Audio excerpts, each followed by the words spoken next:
Hello students, तो again I welcome you to my YouTube channel C Romil जान। और बच्चों, आज वाले वीडियो के अंदर इन्वेंट्री वैल्यूएशन का वीडियो नंबर 3 हम लोग डिस्कस कर रहे हैं। We are discussing inventory valuation video number 3।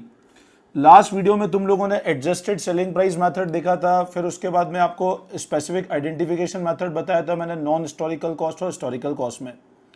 बच्चों, आज वाले वीडियो के अंदर हम लोग एक तो बेसिक कंसेप्ट समझेंगे कि इन्वेंट्री के रिकॉर्ड सिस्टम कैसे मेंटेन होते हैं, one of the very important topic of inventory, और हम लोग कैसे कैसे इन्वेंट्री को वैल्यू करते हैं FIFO LIFO weighted average system में। ठीक है ना।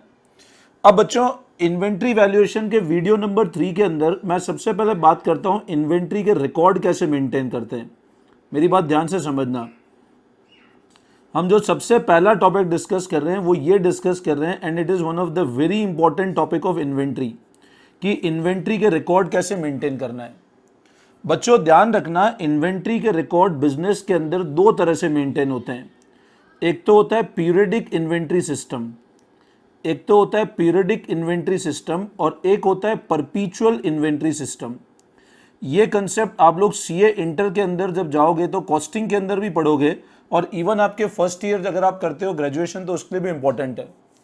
तो इन्वेंट्री रिकॉर्ड बच्चों ध्यान रखना दो तरह से मेंटेन होते हैं। One is known as periodic inventory and second is known as perpetual inventory system. अब क्या होता है जब हम लोग बात करते हैं पीरियडिक इन्वेंट्री सिस्टम की, जैसे नेम बता रहा है पीरियडिक, मैं अगर इसको ऐसा बोलता हूं एक पीरियड, और परपीचुअल वर्ड का मतलब तुम लोग समझते होंगे इनफाइनाइट। अब पीरियडिक इन्वेंट्री सिस्टम मेनली कहां पे यूज होता है? एक स्मॉल बिजनेस जब भी इन्वेंट्री काउंट करता है। पीरियडिक इन्वेंट्री सिस्टम बेसिकली क्या होता है? एक ऐसा सिस्टम होता है इन्वेंट्री काउंट करने का। मेरी बात ध्यान से समझना। पीरियडिक इन्वेंट्री सिस्टम एक ऐसा सिस्टम होता है इन्वेंट्री काउंट करने का जिसमें inventory is count on a particular period. मतलब जैसे मान लो हमने पीरियड फिक्स कर दिया 1 महीने का, 2 महीने का, 3 महीने का, तो हम बिजनेस को कुछ टाइम के लिए होल्ड करेंगे, और जिस दिन इन्वेंट्री काउंटिंग होगी सिर्फ उसी पर्टिकुलर पीरियड की होगी। जैसे एग्जांपल समझो। तो बच्चों, पीरियडिक इन्वेंट्री सिस्टम में हमेशा ध्यान रखना ये एक ऐसा सिस्टम है जिसमें इन्वेंट्री का रिकॉर्ड, मेरी बात सुनना, पीरियडिक इन्वेंट्री सिस्टम में हमेशा ध्यान रखना इन्वेंट्री का रिकॉर्ड इज अपडेटेड पीरियडिकली। इसका मतलब क्या हुआ? जो पीरियड हो सकता है दैट कैन बी स्मॉल, वो 1 मंथ भी हो सकता है, 2 महीना भी हो सकता है, 3 महीना या 6 महीना भी हो सकता है। Normally periodic inventory system suit करता है स्मॉल बिजनेस के लिए जहां पे रेगुलर इन्वेंट्री का रिकॉर्ड मेंटेन करना पॉसिबल नहीं है। अभी क्या होता है, एक बहुत सिंपल एग्जांपल समझो। मान लो हमने कोई परचेज किया और हमने सेल किया। अब पीरियडिक इन्वेंट्री सिस्टम क्या बोलता है? परचेज और सेल करते टाइम आप इन्वेंट्री रिकॉर्ड को अपडेट नहीं करोगे। पीरियडिक इन्वेंट्री सिस्टम ये बोलता है कि at the time of purchase और at the time of sale आप इन्वेंट्री के रिकॉर्ड को अपडेट नहीं करोगे। इन्वेंट्री के रिकॉर्ड को अपडेट करोगे at the end of fix period. जो पीरियड हो सकता है 1 महीना, 2 महीना, 3 महीना या 6 महीना हो। मेरी बात फिर समझना। पीरियडिक इन्वेंट्री सिस्टम ये बोलता है बच्चों कि जब आप इन्वेंट्री को परचेज करते हो या जब आप इन्वेंट्री को सेल करते हो तो eight the time of purchase और सेल आप इन्वेंट्री के रिकॉर्ड को अपडेट नहीं करोगे। This record will be updated eight the end of a particular period. ये हमेशा बात ध्यान रखना। अब जब वो पीरियड एंड होगा तब आप रिकॉर्ड में क्या करोगे? आप गोडाउन में जाओगे, आप गोडाउन में जाकर के एक्चुअल फिजिकल काउंट लोगे इन्वेंट्री का। आप मतलब इन्वेंट्री रिकॉर्ड में पीरियडिक में ध्यान रखना कि जब आप परचेज और सेल कर रहे हो तब अपडेट नहीं किया आपने। जब आपका पीरियड एंड हुआ, आपने बिजनेस को कुछ टाइम बंद किया, आप गोडाउन में गए, आपने गोडाउन में जाकर एक्चुअल फिजिकल काउंट लिया इन्वेंट्री का, और एक्चुअल फिजिकल काउंट को आपने इन्वेंट्री के रिकॉर्ड में अपडेट कर दिया। ऐसा सिस्टम जिसमें inventory is updated periodically and not with every purchase और सेल, वो कहलाता है पीरियडिक इन्वेंट्री सिस्टम। और ध्यान रखना ये सिस्टम मेनली सूट करता है स्मॉल बिजनेस को। ठीक है, अभी आगे मैं पूरा एक प्रैक्टिकल एग्जांपल करके आपको समझाने वाला हूं। परपीचुअल इन्वेंट्री सिस्टम मतलब होता है ऐसा सिस्टम जहां पे इन्वेंट्री के रिकॉर्ड बहुत सिस्टमेटिक मेंटेन होते हैं and with every purchase and sale the inventory is updated. हर परचेज और सेल, इसको कंटिन्यूअस रिकॉर्ड सिस्टम बोलते हैं। जैसे मान लो कोई बहुत बड़ा बिजनेस है, अब वहां पे बहुत बड़ा बिजनेस है तो एवरी परचेज और एवरी सेल के साथ इन्वेंट्री के रिकॉर्ड अपडेट कर दिए जाते हैं हमने कुछ परचेज किया तो इन्वेंट्री के रिकॉर्ड अपडेट होंगे, हमने कुछ सेल किया तो इन्वेंट्री रिकॉर्ड अपडेट हो जाएगा। तो ऐसा सिस्टम जिसमें with every purchase and sale the inventory record are updated, उसको हम लोग बोलते हैं परपीचुअल इन्वेंट्री सिस्टम। और ऐसा सिस्टम जिसमें इन्वेंट्री का रिकॉर्ड पीरियडिकली बेसिस पे अपडेट होता है, उसको कहते हैं पीरियडिक इन्वेंट्री सिस्टम। अब बच्चों इसके बाद एक और मेजर डिफरेंस क्या होता है पीरियडिक और परपीचुअल में। पीरियडिक इन्वेंट्री सिस्टम में इन्वेंट्री के जितने भी ट्रांजैक्शन है वो सेपरेट अकाउंट में रिकॉर्ड होंगे। इन्वेंट्री के जितने भी ट्रांजैक्शन है in case of periodic inventory system that will be recorded in a separate account, और जब हम लोग पीरियडिकली काउंट करेंगे तब वो सब एक साथ मर्ज कर दिए जाएंगे। जबकि परपीचुअल में ध्यान रखना only single account is maintain to record the every transaction of inventory.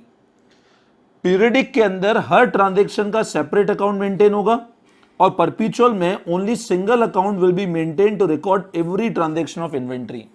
आपको अभी मैं एक एग्जांपल कराता हूं, उस एग्जांपल से आपको काफी हद तक पीरियडिक और परपीचुअल एग्जैक्ट वे में समझ में आ जाएगा। बस ये ध्यान रखना पीरियडिक में हम लोग सेपरेट अकाउंट मेंटेन करेंगे और परपीचुअल में ओनली सिंगल अकाउंट मेंटेन करेंगे to record the every transaction of inventory. ठीक है, अभी मैं for the time being question के लिए उस अकाउंट को नाम दूंगा मर्चेंडाइज इन्वेंट्री अकाउंट। परपीचुअल में हम लोग नाम देंगे मर्चेंडाइज इन्वेंट्री अकाउंट, जिसमें सारे transaction relating to inventory will be recorded. Merchandise inventory मतलब वही मर्चेंट की इन्वेंट्री, ठीक है ना। और परपीचुअल में पीरियडिक में सेपरेट अकाउंट दूंगा, जितने अकाउंट ओपन होते जाएंगे उतने अकाउंट अलग अलग लूंगा। एग्जांपल के थ्रू समझाता हूं, पूरा क्लियर हो जाएगा ना।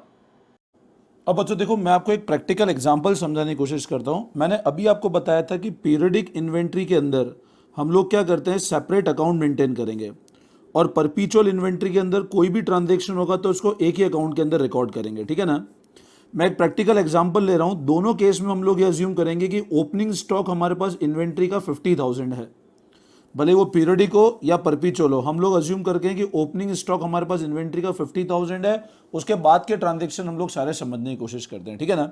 मैं एग्जांपल लेता हूं, मैंने आपको एक बार एग्जांपल समझाने की कोशिश करता हूं। देखो आपके सामने क्वेश्चन मैंने बेसिक एंट्री कर रखी है, इसको ध्यान से समझना। अभी मैंने आपको अभी बताया कि परपीचुअल में हम लोग रेगुलर बेसिस पे अपडेट करेंगे इन्वेंट्री को, इसमें पीरियड के एंड पे अपडेट करेंगे, ठीक है ना। इसमें आप जिस दिन इन्वेंट्री का रिकॉर्ड लेना चाहो उस दिन आपको इन्वेंट्री का रिकॉर्ड मिलेगा, इसमें आपको eight the end of the period he record मिलेगा, ठीक है ना। दोनों केस में मैं अज्यूम कर रहा हूं, अज्यूम करो ओपनिंग इन्वेंट्री का रिकॉर्ड 50,000 है। अब पीरियडिक के अंदर मैंने बताया था कि अलग अलग अकाउंट रिकॉर्ड करेंगे, मतलब अकाउंट जो होगा उस हेड में जाएगा।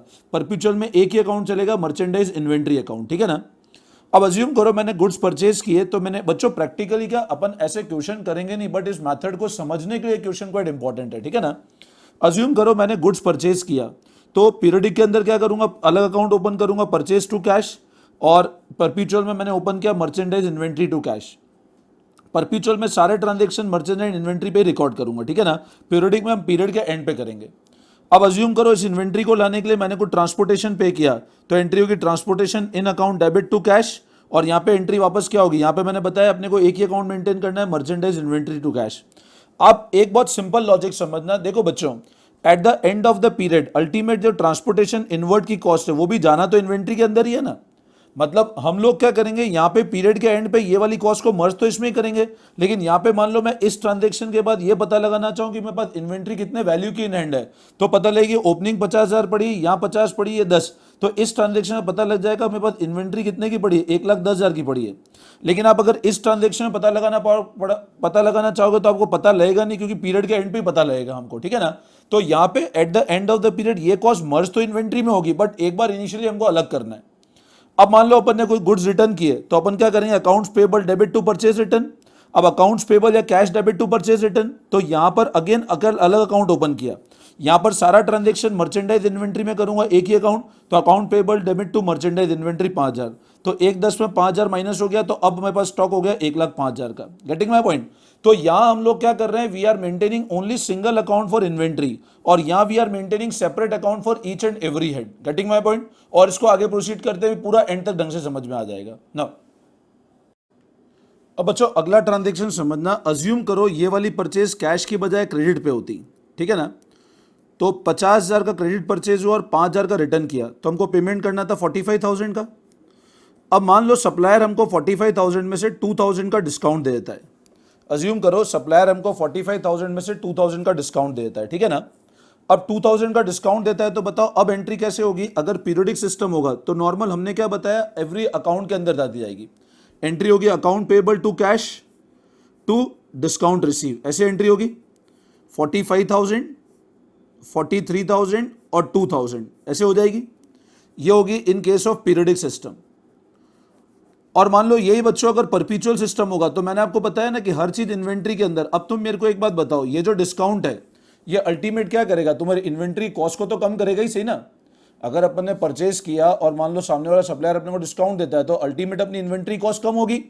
तो हम यहां पे क्या करेंगे कि account payable to cash and to merchandise inventory, entry वो ही लेकिन अकाउंट चेंज हो गया। अब मैं वापस इस ट्रांजैक्शन के बाद अगर इन्वेंट्री का बैलेंस चेक करना चाहता हूं तो यहां मेरे पास अवेलेबल है, लेकिन इस ट्रांजैक्शन के बाद यहां पे बैलेंस करना चाहूंगा तो यहां अवेलेबल नहीं है।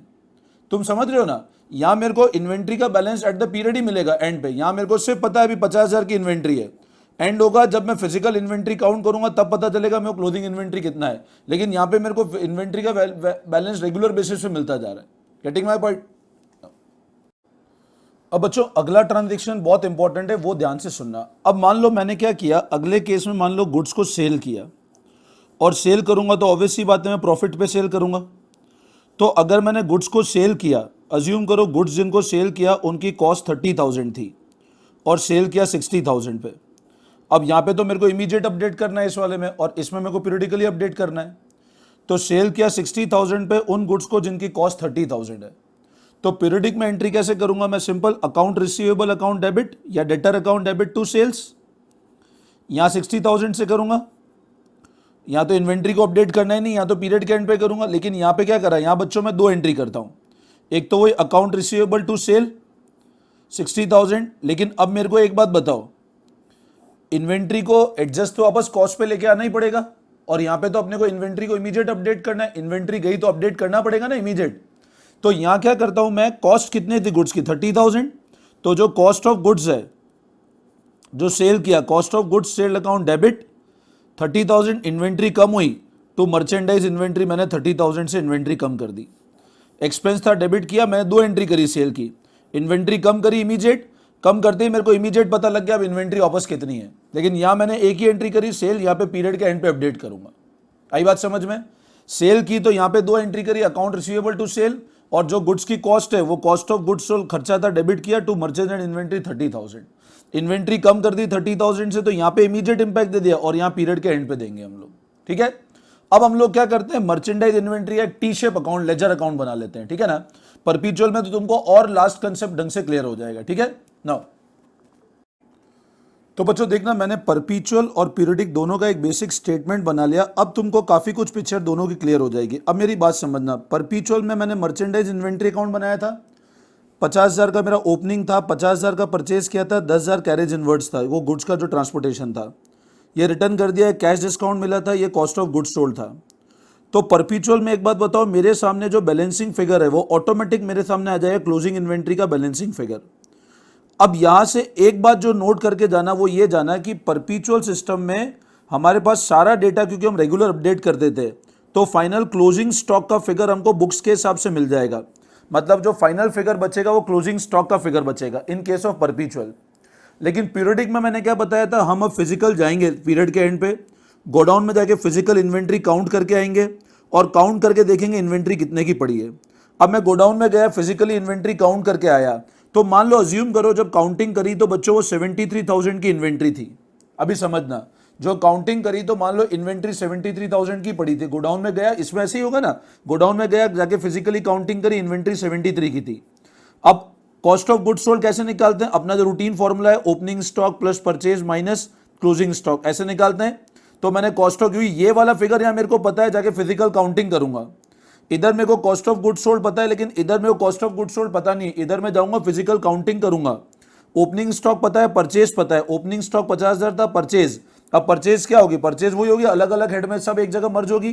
तो परचेज 50 और 10 60, और माइनस ये कर दूं दो फिगर, क्योंकि ये मैंने परचेज रिटर्न किया था और ये डिस्काउंट मिला था। तो परचेज का ऐसे करते ना अपन, ओपनिंग स्टॉक के अंदर परचेज ऐसे ही जोड़ते, परचेज में टोटल जो कॉस्ट है वो क्लब कर दे, परचेज रिटर्न माइनस कर दे, कोई डिस्काउंट मिला तो माइनस कर दे। तो मेरा जो फाइनल परचेज का फिगर एंड में जाके मर्ज होगा वो होगा लगभग 50 और 10 60 माइनस 7 53,000 की परचेज है। मैंने फिजिकल काउंटिंग करी जाकर के पीरियड के एंड पे, मान लो इन्वेंट्री 73 की मिली, ये अज्यूम कर रहा हूं मैं, ये वाले फिगर से अज्यूम कर रहा हूं इन्वेंट्री 73 की मिली, तो मेरा सीओजीएस कितना हुआ 50 प्लस 53 माइनस 73, तो सीओजीएस आया 30,000। अब यहां तुम देखो दोनों तरफ फिगर सेम ही है, सीओजीएस का फिगर यहां भी सेम है, यहां भी सेम है। तुमको लग रहा होगा सर इसमें प्रॉब्लम क्या है, फिर तो पीरियडिक करो परपेचुअल करो सब कुछ सेम ही है। नहीं बच्चों, सेम नहीं है। अब होगा क्या, ये तो मैंने तुम्हारे सामने एक छोटा सा एग्जांपल लिया जिसमें जाके मैंने क्या बोला, क्लोजिंग स्टॉक फिजिकली काउंट किया 73,000 था। अब एक बहुत सिंपल लॉजिक समझो, इस सिस्टम में तो मेरे को कभी भी इन्वेंट्री का लॉस होगा तो इमीडिएट पता लग जाएगा, क्योंकि मैं एवरी डे इन्वेंट्री को अपडेट कर रहा हूं। लेकिन इस सिस्टम में मान लो इन्वेंट्री का लॉस हुआ तो मेरे को पता ही नहीं लगेगा। क्यों पता ही नहीं लगेगा? मैंने क्या किया, लास्ट में जाके क्लोजिंग इन्वेंट्री काउंट करी। अब परपेचुअल सिस्टम बोलता है क्लोजिंग इन्वेंट्री 73 की है। अज्यूम करो मैं जब गोडाउन में काउंट करने गया तो पता चला मेरे पास 73 के बजाय 71,000 का स्टॉक पड़ा हुआ है। अगर मैं पीरियडिक सिस्टम, तुम इसको भूल जाओ परपेचुअल को, आप ये अज्यूम करो अगर हम पीरियडिक सिस्टम फॉलो कर रहे होते और जब गोडाउन में काउंटिंग करने गया, तो बच्चों यहां जब हमने फिजिकल काउंटिंग करी 73,000 की, ठीक है ना। अब अज्यूम करो मैंने फिजिकल काउंटिंग करी और काउंटिंग में 71,000 का स्टॉक आया। एक बहुत सिंपल लॉजिक समझना, मान लो मैंने फिजिकल काउंटिंग करी और जब पीरियड के एंड पे काउंटिंग करी 71 का स्टॉक आया, तो मैं तो क्या अज्यूम करूंगा, अगर स्टॉक 71 का आया तो मेरी परचेज ये माइनस क्लोजिंग स्टॉक, तो मैं क्या मानूंगा कि जो मेरा कॉस्ट ऑफ गुड्स सोल्ड की वैल्यू वो 32,000 है। मतलब मेरा जो फिजिकल काउंटिंग आया वो 71 का आया, जबकि बुक्स बोल रही है 73 है। तो इसका मतलब इस अगर सिस्टम ये वाला मेंटेन करूंगा तो 2,000 का जो इन्वेंट्री का लॉस है उसको भी मैं आइडेंटिफाई नहीं कर पाऊंगा। मतलब आप समझो, अगर मान लो मैंने काउंटिंग करी इन्वेंट्री 71 आई तो कॉस्ट ऑफ गुड्स सोल्ड 32 होता, और कॉस्ट ऑफ गुड्स सोल्ड 32 होता जबकि बुक्स के हिसाब से इन्वेंट्री होती 73। अब आप एक बात बताओ, इस केस में अगर बुक्स के हिसाब से इन्वेंट्री 73 होती और फिजिकल काउंटिंग 71 ही निकलती, तो मैं क्या अज्यूम कर लेता, मैं अज्यूम कर लेता कि सीओजीएस 32,000 है, मतलब जो गुड्स बेचा उसका जो लॉस हुआ वो भी कॉस्ट ऑफ गुड्स सोल्ड का ही पार्ट बन गया। मतलब इस सिस्टम में आपको लॉस आइडेंटिफाई करना नहीं कर पाओगे कि loss include, loss is part of cost of goods sold. लेकिन इस सिस्टम में क्योंकि आप डेली बेसिस पे इन्वेंट्री रिकॉर्ड करो तो लॉस की पॉसिबिलिटी नहीं है। तो यहां पर यह ध्यान रखना, इस सिस्टम में रेसिडुअल जो फिगर होता है वो सीओजीएस होता है और इस सिस्टम में रेसिडुअल फिगर क्लोजिंग स्टॉक होता है। बस ये एक मेजर डिफरेंस है। अपने को ये अकाउंटिंग वाला पार्ट सिर्फ समझने के लिए, प्रैक्टिकल क्वेश्चन डायरेक्ट इस पार्ट पे नहीं है, बट ये ध्यान रखना परपेचुअल सिस्टम ऐसा सिस्टम है जहां पर रेसिडुअल फिगर क्लोजिंग स्टॉक होगा और पीरियडिक में residual figure cost of goods sold है, और अगर कुछ लॉस है तो that is a part of cost of goods sold. Getting my point? Inventory control ज्यादा अच्छा परपेचुअल में हो सकता है एज कंपेयर टू पीरियडिक। तो पहले इसको नोटिंग कर लेते हैं, फिर हम लोग आगे बढ़ते हैं, ठीक है ना। फटाफट हेडिंग लगाओ इन्वेंट्री रिकॉर्ड सिस्टम, ठीक है। हेडिंग लगाओ inventory record system. Now there are two method to determine physical quantity and monetary value of inventory sold and in hand. दो मेथड है इन्वेंट्री को पता लगाने के, first is periodic inventory system and second is perpetual inventory system, ठीक है। Under periodic inventory system is a method of estimating inventory by actual physical count of all inventory on a particular date। ये सारी चीजें मैं समझा चुका हूं अभी आगे, ठीक है ना। इस मेथड में हम लोग क्या करते हैं, एक्चुअल फिजिकल काउंट करते हैं इन्वेंट्री का एक पर्टिकुलर डेट पे। Because of actual physical count this system is also called as physical inventory system. COGS under this method opening plus purchase minus closing physical counted है तो COGS आता है, अभी मैंने आपको समझाया, ठीक है ना। फटाफट इसको नोटिंग कर लो एक बार। फिर उसके बाद now COGS is taken as residual figure, so not possible to identify loss of goods due to pilferage, damage or fraud। क्योंकि COGS को रेसिडुअल फिगर माना जाता है तो हम डैमेज पता नहीं लगा सकते पिल्फरेज के कारण कितना है या फ्रॉड के कारण कितना हमको लॉस हो रहा है, ठीक है ना। इन्वेंट्री कंट्रोल पॉसिबल नहीं है, is not possible, and it require normal closure of business. Business को कुछ टाइम के लिए हमको बंद करना ही पड़ेगा, ठीक है ना। तो this is the basic system as per what we are discussing under periodic inventory system. आई बात समझ में? अब हम लोग बात कर लेते हैं परपेचुअल। फटाफट परपेचुअल की नोटिंग कर लेते हैं हम लोग, ठीक है नाउ। तो बच्चों फटाफट नोटिंग कर लो परपेचुअल इन्वेंट्री सिस्टम की। It is system of recording inventory after each receipt and issue. हर रिसिप्ट और इशू के बाद इन्वेंट्री रिकॉर्ड करनी है। In order to ensure accuracy physical inventory is regular check and compared with the recorded balance. मतलब record क्योंकि आप रोज update कर रहे हो तो फिजिकल इन्वेंट्री को रोज चेक करके कंपेयर करोगे। Under this system COGS is directly determined and inventory of goods is taken as residual figure. मैंने बताया ना, इन्वेंट्री ऑफ गुड रेसिडुअल होता है, COGS तो हमको पता है, और क्लोजिंग स्टॉक रेसिडुअल फिगर है। With the help of which inventory is recorded on continuous basis. Closing stock is balancing figure निकालने का तरीका opening plus purchase minus COGS, ठीक है ना। और यहाँ पे क्लोजिंग स्टॉक निकलेगा एज पर बुक्स, जिसको कंपेयर करेंगे फिजिकल के साथ में। तो कोई लॉस होगा तो हमको इमीडिएट पता लग जाएगा, बट वो चीज पीरियोडिक में पॉसिबल नहीं है, ठीक है ना। थ्योरी के लिए इंपॉर्टेंट है। अब ICAI मटेरियल में जब तुम पेज नंबर 4.6 पे जाओगे तो आपको डिफरेंस गिवन है। मेरे ख्याल से आप डिफरेंस देखोगे तो आपको बहुत इजीली अब डिफरेंस आराम से समझ में आ जाएगा, ठीक है ना। तो बच्चों ये डिफरेंस अच्छे से समझ लेना, थ्योरी के लिए बहुत इंपॉर्टेंट है पीरियोडिक और परपेचुअल, इसलिए मैंने आपको डिटेल में समझा दिया है, ठीक है ना। तो पेज नंबर 4.6 से पूरा डिफरेंस पढ़ लेना, अच्छे से पढ़ना जरूर, बिना पढ़े आगे मत जाना, ठीक है ना। अच्छे से उसको 2 बार रीड करना तो पूरा कंसेप्ट समझ में आ जाएगा, ठीक है। नाउ